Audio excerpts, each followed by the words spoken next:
Notification రావడం జరిగిందండి. ఇది మనకు ప్రెజెంట్ ఆర్ఆర్బీ సిలిగిరి దాంట్లో మనకు అప్డేట్ అవ్వడం జరిగింది. ఆర్ఆర్బీ సికింద్రాబాద్‌లో ఈవినింగ్ లోపు అప్డేట్ అవ్వడం జరుగుతుంది. ఇది అఫీషియల్ వెబ్‌సైట్ గవర్నమెంట్‌కి సంబంధించినటువంటిది ఇక్కడ చూడొచ్చు. ఇక్కడ మనం గమనించినట్లయితే ఇది 2024లో వచ్చినటువంటి నోటిఫికేషన్ 4వదండి. ఇక్కడ చూడొచ్చు పారామెడికల్ నోటిఫికేషన్ అని చెప్పేసి క్లియర్‌గా పేర్కొన్నారు. దీని మీద క్లిక్ చేసినట్లయితే మనకు నోటిఫికేషన్ అనేటువంటిది ఓపెన్ అవుతుంది ఈ విధంగా. అండ్ ఇక్కడ చూసుకున్నట్లయితే ఓవరాల్‌గా దీంట్లో ఎన్ని కేటగరీస్ ఉంటాయి? మొత్తం పోస్టులు వచ్చేసి 1376 ఉన్నాయి ఆల్ ఓవర్ ఇండియాలో. అయితే ఇక్కడ జోనల్ వైస్‌గా మనకు పోస్టులు ఉంటాయన్న విషయం మీ అందరికీ తెలిసిందే. ఇక్కడ వివిధ పోస్టులు, వాటికి సంబంధించినటువంటి ఏజ్ లిమిట్లు, వాటికి ఉన్నటువంటి సాలరీలు, అండ్ అదేవిధంగా ఎప్పుడు అప్లై చేయాలి, అండ్ దీనికి ఎడిట్ ఆప్షన్ ఎప్పుడు ఉంటుంది, అండ్ దీనికి ఎవరెవరు ఎలిజిబుల్, ఏజ్ లిమిట్ ఎంత, పరీక్షా విధానం ఏమిటి, ఎలా సెలెక్ట్ చేస్తారు, ఏ సర్టిఫికేట్స్ కావాలి, సిలబస్ ఏమిటి, ఇవన్నీ కూడా ఈ వీడియోలో మాట్లాడతాం కాబట్టి వీడియో చివరి వరకు అయితే చూడండి. అంతకన్నా ముందుగా ఒక క్వశ్చన్ ఏంటంటే, చాలా మంది ప్రీవియస్ పేపర్స్ ఎక్స్ప్లెయిన్ చేయండి అని అడుగుతున్నారు.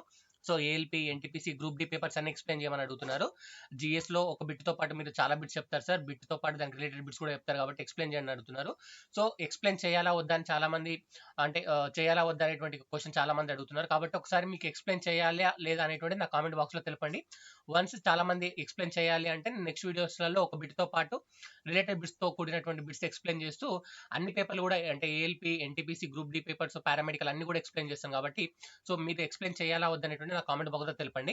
సో ఫస్ట్ మనం స్టార్ట్ చేస్తే ఈ నోటిఫికేషన్ వచ్చేసి మనకు పారామెడికల్ నోటిఫికేషన్ అండి. సో ఈ పారామెడికల్ నోటిఫికేషన్ అనేటువంటిది రైల్వేలో ఉన్నటువంటి వివిధ రకాల పోస్టులు ఉంటాయి. దీంట్లో ఏముంటాయంటే డైటీషియన్ పోస్టులు, నర్సింగ్ పోస్టులు, అండ్ అదేవిధంగా డెంటల్ హైజీనిస్టు, డయాలసిస్ వాళ్ళకి సంబంధించినటువంటి పోస్టులు, ల్యాబొరేటరీ సూపరింటెండెంట్, అండ్ అదేవిధంగా ఫిజియోథెరపిస్టు, ఆక్యుపేషనల్ థెరపిస్టు, అండ్ అదేవిధంగా ల్యాబొరేటరీ టెక్నీషియనిస్టు, అదేవిధంగా pharmacist, speech therapist, radiographer, ECG technician, laboratory assistant grade 2, field worker, and అదేవిధంగా మీకు ఇలా పోస్టులు అనేటువంటివి 20 రకాల పోస్టులు ఉన్నాయండి.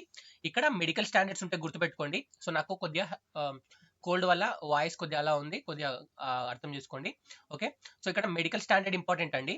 మీరు ఏ పోస్ట్కి అయితే అప్లై చేస్తున్నారో ఫస్ట్ దానికి సంబంధించిన మెడికల్ స్టాండర్డ్ చూసుకోండి. C1, C2, B1 ఉంది కదా, దీని గురించి నేను తర్వాత మాట్లాడతాను. కాకపోతే ఇది ఇంపార్టెంట్ అండి. ఈ మీకు ఫర్ సపోజ్ మీకు విజన్ సరిగ్గా లేకుండా ఉండి, మీరు ఈ కేటగిరీకి సంబంధించిన వాళ్ళు కాకుండా ఉండి మీరు ఎగ్జామ్ రాసి జాబ్ వచ్చినా మీ మెడికల్ స్టాండర్డ్ కరెక్ట్ లేకపోతే జాబ్ రాదు కాబట్టి సో ఫస్ట్ మెడికల్ స్టాండర్డ్ చూసుకొని మీరు ఆప్షన్స్ ఇవ్వాల్సి ఉంటుంది అనమాట. ఓకేనా. అప్లై డేట్ అనేటువంటిది ఎప్పటి నుంచి స్టార్ట్ అవుతుందంటే ఆగస్టు 17 నుంచి స్టార్ట్ అవుతుందండి. ఆగస్టు 17 నుంచి స్టార్ట్ అవుతుంది. చివరి తేదీ సెప్టెంబర్ 18. ఓకేనా, చివరి తేదీ సెప్టెంబర్ 18 అనేటువంటి అంశాన్ని మీరు గుర్తుంచుకోండి. ఓకేనా. అండ్ ఎడిట్ ఒకవేళ మీరు 18 తారీఖు లోపు మన సెప్టెంబర్ 16, ఓకే, సెప్టెంబర్ 16 తారీఖు వరకు అప్లై చేయొచ్చు. మీరు ఏమైనా మిస్టేక్ చేస్తే మళ్ళీ మనకు సెప్టెంబర్ 17 నుంచి సెప్టెంబర్ 26 మధ్య ఒక ఎడిట్ ఆప్షన్ డేట్ ఇస్తారు, అప్పుడే ఎడిట్ చేసుకోవాలి. తర్వాత మళ్ళీ మీకు ఎడిట్ ఇయ్యరు. ఓకేనా, ఈ డేట్స్ మధ్యలో మాత్రమే మీరు ఎడిట్ చేసుకోవాలి. సో చివరి తేదీ ఒకసారి గుర్తుంచుకోండి, సెప్టెంబర్ 16. మీరు ఇక్కడ చూడొచ్చు ఏ దానికైనా శాలరీ మినిమం మనకు 19,900 అంటే 20,000తో స్టార్ట్ అవుతుంది. లాస్ట్ 44,000 వరకు కూడా మనకు శాలరీ అనేటువంటిది ఉంది. ఏజ్ లిమిట్ మీరు చూడండి, అప్లై చేసే పోస్ట్ని బట్టి మారుతుంది. మినిమం బేసిక్ వచ్చేసి 18 సంవత్సరాల నుంచి ప్రారంభం అవుతుంది. సో 18 నుంచి 33 సంవత్సరాల వరకు మినిమం మనకు కనబడుతుంది.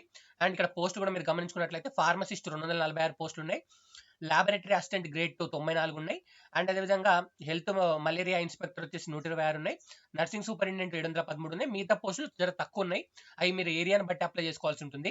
ఓకేనా. ఇక్కడ ఏజ్ లిమిట్ కూడా ఇచ్చారండి. అంటే ఇప్పుడు ఫర్ సపోజ్ ఓబీసీ క్యాండిడేట్స్ ఉన్నారనుకోండి, వాళ్ళకి 3 సంవత్సరాల రిలాక్సేషన్ ఉంటుంది. అదే ఎస్సీ ఎస్టీ క్యాండిడేట్స్ ఉన్నారనుకోండి, వాళ్ళకు 5 సంవత్సరాల రిలాక్సేషన్ ఉంటుంది. మీరు ఇక్కడ గమనించుకోవచ్చు, చూడండి ఇక్కడ కాలం ఇచ్చారు.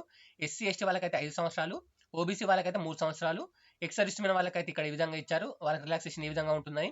పర్సన్ విత్ డిసబిలిటీ వాళ్ళకి కూడా రిలాక్సేషన్ డీటెయిల్స్ ఇక్కడ ఇచ్చారు. అండ్ అదేవిధంగా ఉమెన్ క్యాండిడేట్, ఫీమేల్ క్యాండిడేట్స్ అయితే అన్రిజర్వ్డ్ ఈడబ్ల్యూఎస్ వాళ్ళు అయితే 35 సంవత్సరాల లోపు ఏ పోస్ట్ కానీ అప్లై చేయొచ్చు, ఓబీసీ వాళ్ళు అయితే 38 సంవత్సరాలు, ఎస్సీ ఎస్టీ వాళ్ళు అయితే 40 సంవత్సరాల లోపు వాళ్ళు అప్లై చేయొచ్చు అనేటువంటి అంశాన్ని అయితే క్లియర్గా పేర్కొన్నారు. సో మీరు ఓబీసీ వాళ్ళు అయినట్లయితే మీ ఇక్కడ ఉన్నటువంటి ఏజ్కి 3 సంవత్సరాలు కలిపి మీ ఏజ్ని కౌంట్ చేసుకోవాల్సి ఉంటుంది. ఫర్ సపోజ్ ఇప్పుడు 18 నుంచి 33 ఉంది కదండి, ఒకవేళ మీరు ఈ పోస్ట్ ఫీల్డ్ వర్కర్కి అప్లై చేస్తున్నారు అనుకోండి, 18 నుంచి 33 సంవత్సరాలు కదా, ఓబీసీ వాళ్ళైతే 33 + 3 అంటే 36 సంవత్సరాల లోపల వాళ్ళు ఎవరైనా అప్లై చేయొచ్చు. ఎస్సీ ఎస్టీ వాళ్ళైతే 33 + 5 అంటే 38 సంవత్సరాల లోపల వాళ్ళు కూడా ఎవరైనా అప్లై చేయొచ్చు అనమాట. మీ ఏజ్ని ఏ డేట్ ప్రకారం క్యాలిక్యులేషన్ చేసుకోవాలంటే ఇక్కడ చూసుకోండి, మీరు అప్లై చేస్తున్నటువంటి దాన్ని బట్టి ఇక్కడ చూడండి, 18 నుంచి 33 వాళ్ళు అయితేనేమో ఈ డేట్ని కన్సిడర్ చేసుకోవాలి. Lower age limit, upper age limit అనేటువంటిది ఇక్కడ క్లియర్గా ఇచ్చారు. ఫర్ సపోజ్ మీరు ఎస్సీ ఎస్టీ వాళ్ళు 18 నుంచి 33 సంవత్సరాలు అంటే 38 సంవత్సరాలు కౌంట్ చేస్తారు కదా, ఏ డేట్ నుంచి కౌంట్ చేస్తారంటే ఇక్కడ చూడండి, జనవరి 2, 1987 నుంచి ప్రజెంట్ డేట్ వరకు మీరు కౌంట్ చేసుకుంటే మీ ఏజ్ అనేటువంటిది 38 సంవత్సరాల కన్నా తక్కువ ఉండాలి. ఎవరు ఎస్సీ ఎస్టీ వాళ్ళు, ఓకేనా, 38 కన్నా తక్కువ ఉండాలి. 38 సంవత్సరాలు దాటితే ఎలిజిబిలిటీ ఉండదు. అదే మనకు ఓబీసీ వాళ్ళైతే 36 సంవత్సరాల లోపు ఉండాలన్నమాట, ఓకేనా. సో ఈ విధంగా మనకు కౌంట్ అయితే చేసుకోవాలి. ఈ డేట్స్ ప్రకారం మీరు కౌంట్ అయితే చేసుకోవాల్సి ఉంటుంది అనమాట, ఓకేనా. సో ఇది మనకు సంబంధించినటువంటిది. అండ్ ఇక్కడ ఫీజు వివరాలు మాట్లాడితే ఎవరైతే ఓబీసీ క్యాండిడేట్స్ అండ్ అదేవిధంగా ఓపెన్ క్యాండిడేట్స్, ఈడబ్ల్యూఎస్ క్యాండిడేట్స్ ఉన్నారు, 500 రూపాయలు ఫీజు కట్టాల్సి ఉంటుంది. ఎస్సీ ఎస్టీ ఫీమేల్ ట్రాన్స్జెండర్ మిగతా క్యాండిడేట్స్ ఎవరైతే ఉన్నారో వాళ్ళు 250 రూపాయలు ఫీజు కట్టాల్సి ఉంటుంది. అయితే ఎగ్జామ్ ఎవరైతే అటెండ్ అవుతారో, అంటే అప్లై చేసిన తర్వాత ఎగ్జామ్ అటెండ్ అవుతారు కదా, అటెండ్ అయిన తర్వాత ఎవరైతే ఓబీసీ అన్రిజర్వ్డ్ క్యాండిడేట్స్ అయితే 500 రూపాయలు ఫీజు కడుతారు కదా, మీకు 400 రూపాయలు వాపస్ వస్తుంది. కొద్దిగా ట్యాక్స్ కట్ అవుతుందండి, అంటే చార్జెస్ కట్ అవుతాయి. And SC ST women candidates ఉన్నారు, 250 ఫీజు కడుతారు కదా, వీళ్ళకి 250 రిఫండ్ వస్తుంది. దీంట్లో కూడా కొన్ని ట్రాన్సాక్షన్ ఫీ అనేటువంటిది కట్ చేసి అరౌండ్ 240-230 రూపీస్ అనేటువంటిది మీకు ఎగ్జామ్ అటెండ్ అయిన వాళ్ళకి మాత్రమే వస్తుంది. ఇది మీకు క్లారిటీ వచ్చిందని అనుకుంటున్నాను, ఓకేనా. అండ్ నెక్స్ట్ చూసుకున్నట్లయితే ఇక్కడ చాలా మంది అడుగుతున్నటువంటి అంశం ఏంటంటే క్వాలిఫికేషన్ గురించి అడుగుతున్నారు. ఇక్కడ క్వాలిఫికేషన్ కన్నా ముందు ఒకసారి ఎగ్జామ్ చూద్దామండి. ఇక్కడ చూసుకున్నట్లయితే ఎగ్జామినేషన్ లో మనం చూసుకున్నట్లయితే ఇక్కడ మొత్తం 4 టాపిక్స్ ఉంటాయండి. ఒకటి వచ్చేసి ప్రొఫిషియన్సీ అబిలిటీస్. ఈ ప్రొఫిషియన్సీ అబిలిటీ అంటే ఈ పోస్ట్ 20 రకాల పోస్టులు ఉన్నాయి కదా, ఒక్కొక్కటి ఒక్కొక్క డిపార్ట్మెంట్ అండి. కాబట్టి దీనికి సంబంధించినటువంటి సిలబస్ ఉంటుంది. అది 70 క్వశ్చన్స్ ఉంటాయి, 70 మార్కులు ఉంటుంది. జనరల్ అవేర్నెస్ 10 మార్కులు ఉంటుంది. జనరల్ అర్థమెటిక్ రీజనింగ్ అనేటువంటి 10 మార్కులు ఉంటుంది. జనరల్ సైన్స్ అనేటువంటి 10 మార్కులు ఉంటుంది. మొత్తం 100 మార్కుల పేపర్ ఉంటుంది. 1/3 నెగిటివ్ ఉంటుంది.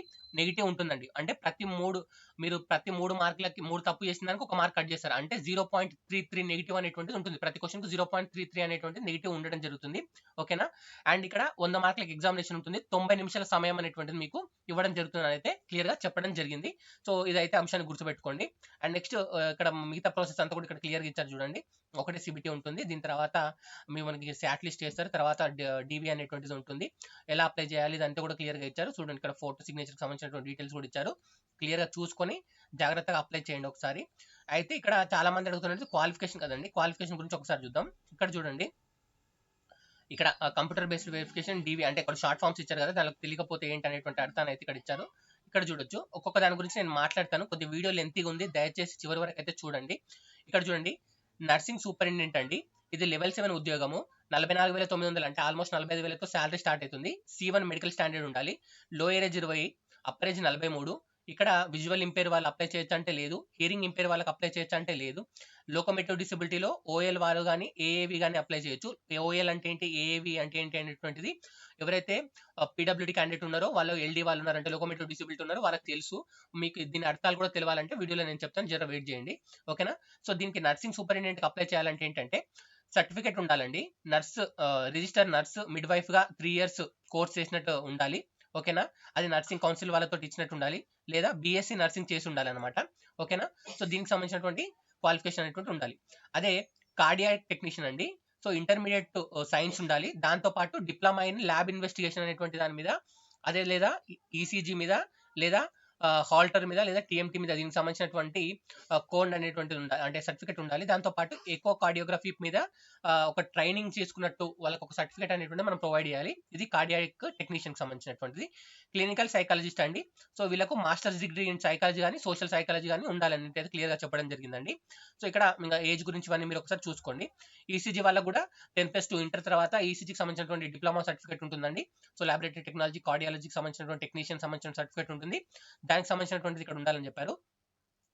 ఇక్కడ ఇంపార్టెంట్ చూడండి, ఫీల్డ్ వర్కర్ ఉద్యోగాలు. నేను ఇంతకుముందుకే చెప్పాను, ఫీల్డ్ వర్కర్ ఉద్యోగాలు చూడండి. లాస్ట్ పోస్ట్ మనం మాట్లాడుకున్నాం కదా, 18 నుంచి 33 సంవత్సరాలు ఉంటుంది. దీనికి కేవలం ఇంటర్మీడియట్ లో సైన్స్ బయాలజీ కానీ సైన్స్ కెమిస్ట్రీ కానీ ఉన్న వాళ్ళు దీనికి అప్లై చేయొచ్చు అని చెప్పారు, ఓకేనా. ఇంటర్లో సైన్స్ ఉండాలి, బయాలజీ అని ఉండాలి, లేదంటే సైన్స్ కెమిస్ట్రీ ఉన్న వాళ్ళు అంటే ఎంపీసీ బైపీసీ ఇండైరెక్ట్ గా మన స్టేట్స్ లలో మాట్లాడుకుంటే వాళ్ళు అప్లై చేయొచ్చు. దే పోస్ట్ కి ఫీల్డ్ వర్కర్ పోస్ట్ లకండి, ఓకేనా.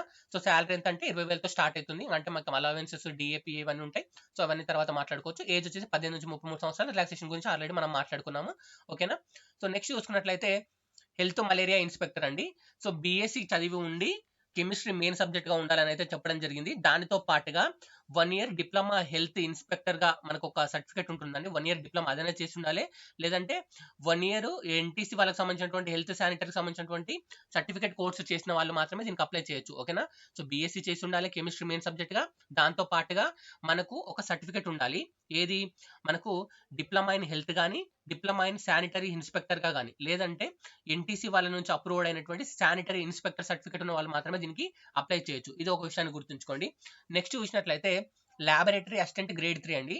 ఈ లాబొరేటరీ అసిస్టెంట్ గ్రేడ్ 3 చూసుకున్నట్లయితే ఇంటర్మీడియట్ లో సైన్స్ ఉండాలండి. దాంతో పాటుగా డిఎంఎల్టీ అనేటువంటి ఒక కోర్స్ ఉంటుందండి, diploma in medical laboratory technology అని. ఆ కోర్స్ ఉన్న వాళ్ళు దీనికి అప్లై చేయడానికి అవకాశం ఉంటుంది. లేదంటే మెడికల్ ల్యాబ్ కి సంబంధించినటువంటి కోర్సు సర్టిఫికేట్ చేసిన వాళ్ళు కూడా దీనికి అప్లై చేయడానికి అవకాశం ఉంటుంది. మిగతా డీటెయిల్స్ ఇక్కడ క్లియర్ గా ఇచ్చారు, ఒకసారి అయితే చూసుకోండి లాబొరేటరీ అసిస్టెంట్ వాళ్ళు. నెక్స్ట్ చూసినట్లయితే పర్ఫ్యూమిషనిస్ట్ అని ఉంటుంది. సో ఇది పర్ఫ్యూషన్ టెక్నాలజీలో బీఎస్సీ డిప్లొమా చేసిన వాళ్ళకి అప్లై చేయొచ్చండి. దీని గురించి నాకు పెద్ద ఐడియా అయితే లేదు. అండ్ నెక్స్ట్ ఫిజియోథెరపిస్ట్ అండి. దీనికి కూడా డిగ్రీ, బ్యాచిలర్ డిగ్రీ ఫిజియోథెరపీ ఉండాలి. 2 ఇయర్స్ ప్రాక్టికల్ ఎక్స్పీరియన్స్ ఉండాలి, గవర్నమెంట్ లేదా ప్రైవేట్ హాస్పిటల్లో చేసినట్టు అని చెప్పారు. సో ఇది ఫిజియోథెరపిస్ట్ గురించి. రేడియోగ్రాఫర్ కూడా ఇంటర్మీడియట్ తో పాటుగా మనకు డిప్లొమా ఇన్ రేడియోగ్రఫీ అని ఉంటుందండి, అది చేసిన వాళ్ళు దీనికి అప్లై చేయడానికి అవకాశం ఉంటుంది. ఫార్మసిస్ట్ వాళ్ళకైతే ఇంటర్మీడియట్ తో పాటు ఫార్మా సర్టిఫికేట్ ఎవరైతే చేశారో వాళ్ళు చేయొచ్చు. లేదంటే బీ ఫార్మా చేస్తారు కదండి, బ్యాచిలర్ అండ్ డిగ్రీ ఫార్మా, వాళ్ళు కూడా అప్లై చేయొచ్చు. ఓకేనా? నెక్స్ట్ డయాలసిస్ టెక్నీషియన్ వాళ్ళకు కూడా సేమ్ అండి, డిగ్రీతో పాటుగా డిప్లొమా ఇన్ హెమోడయాలసిస్ అని ఉంటుంది, దాన్ని చేసిన వాళ్ళు ఎలిజిబుల్ ఉంటుందని అయితే క్లియర్ గా చెప్పడం జరిగింది. లేదంటే 2 ఇయర్స్ సాటిస్ఫాక్టరీ ట్రైనింగ్ తీసుకున్న వాళ్ళు కూడా దీనికి అప్లై చేయొచ్చు. ఆప్టోమెట్రిస్ట్ అంటే వీళ్ళు బీఎస్సీ ఆప్టోమెట్రీ డిగ్రీ చేసి ఉన్న వాళ్ళు దీనికి అప్లై చేయొచ్చు అని చెప్పడం జరిగింది. ఇది చూడండి, లాబొరేటరీ సూపరింటెండెంట్, దీనికి బీఎస్సీ మెడికల్ టెక్నాలజీ లాబొరేటరీ చేసిన వాళ్ళు అప్లై చేయొచ్చు.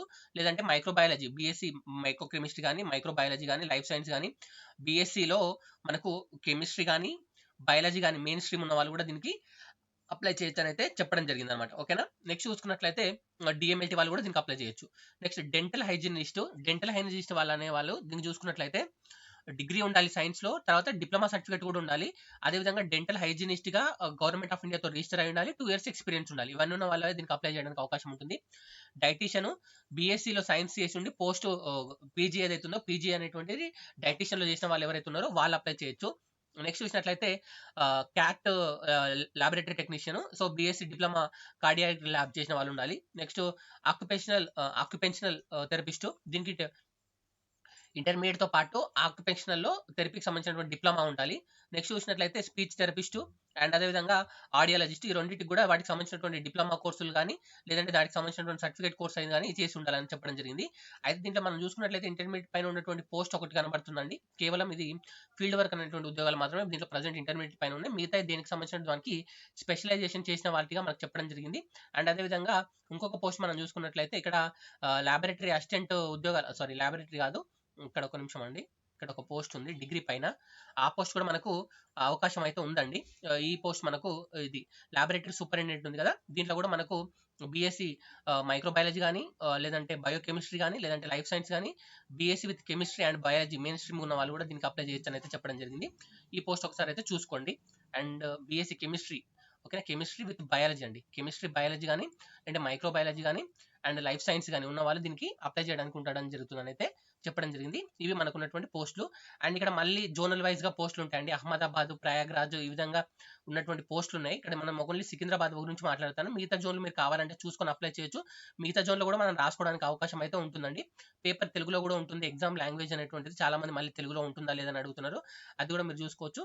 ఇక్కడ మనం సికింద్రాబాద్ లో చూసుకున్నట్లయితే కేవలం ఒక 6 రకాల పోస్టులు మాత్రమే ఉన్నాయండి. Health malaria inspector, laboratory assistant grade 3, pharmacist, radiographer and technician, nursing superintendent పోస్టులు మాత్రమే ఉన్నాయి. అవన్నీ ఉన్నాయి అనేటువంటి మీరు ఇక్కడ చూసుకోవచ్చు. అండ్ దానికి సంబంధించినటువంటి ఒక్కొక్క దానికి సంబంధించినటువంటి సిలబస్ కూడా క్లియర్ గా ఇక్కడ ఇచ్చారండి. మనకి పేజ్ నెంబర్ 27లో మీరు చూసుకున్నట్లయితే క్లియర్ గా తెలుస్తుంది. అండ్ మిగతా జనరల్ అర్థమెటిక్ ఏంటి, రీజనింగ్ ఏంటి, జనరల్ నాలెడ్జ్ అనేటువంటిది ఇచ్చారు. జనరల్ సైన్స్ అంటే ఏమి ఇస్తారు అనేటువంటి అంశం కూడా up to 10th class CBSE syllabus అయితే అని చెప్పారు. ఇది మనకున్నటువంటి అంశం. మిగతా సర్టిఫికేట్స్ ఏ విధంగా ఉంటాయి అనేటువంటి అంశం మనకు చెప్పారు. సో ఒకసారి లాస్ట్ గా మాట్లాడుకుంటే అప్లై చేయడానికి చివరి తేదీ ఒకసారి మీరు ఇక్కడ గుర్తుపెట్టుకోండి. పీడిఎఫ్ లింక్ మీకు డిస్క్రిప్షన్లో ఇస్తే అక్కడ చూడండి. సెప్టెంబర్ 16, 2024 అప్లై చేయడానికి చివరి తేదీ.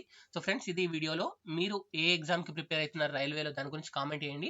ప్రీవియస్ పేపర్స్ కావాలనుకున్న వాళ్ళు మన టెలిగ్రామ్లో కానీ వాట్సాప్ ఛానల్లో జాయిన్ అవ్వండి. ఆల్రెడీ గ్రూప్ డి పేపర్స్ నేను ఆల్రెడీ ఫ్రీగా తెలుగులో ఉన్న పేపర్స్ అందుబాటులో ఉంచాను. మిగతా పేపర్స్ కూడా నాకు దొరికిన వెంటనే మీకు అందుబాటులో ఉంచుతాను. ఓకేనా? సో ఫ్రెండ్స్, ఇది ఈ వీడియో నచ్చితే లైక్ చేయండి. మన ఛానల్ సబ్స్క్రైబ్ చేసుకోవడం మర్చిపోదు. Thank you.